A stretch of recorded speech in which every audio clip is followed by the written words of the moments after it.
Светот нема да пропадне доколку некој си го промени полот во личните документи. Простор за паника и страф не треба да има.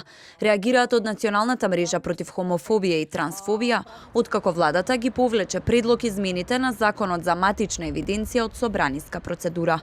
Од мрежата вела дека се разочарани, бидејќи со години се работело на овој закон, а сега целата процедура се враќа на почеток.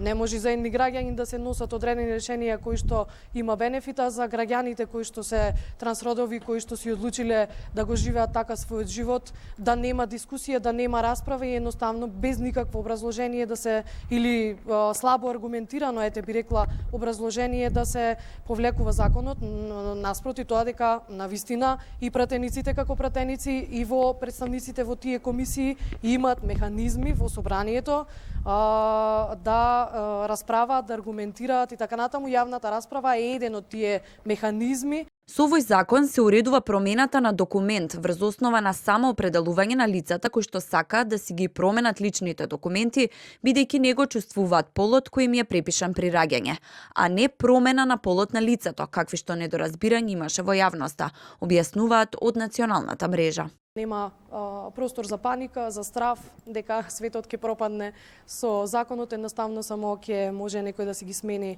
документите, тоа е сепак мала заедница и да живее, да може да најде работа, да може да си ангажира стан, да може да оди на лекар и така натаму согласно своето определување како се определил да живее еден човек. Ние не можеме да се поставиме во ситуација дека на некого можеме да му кажеме како да живее, а при тоа напоменувајќи дека не прави штета никому.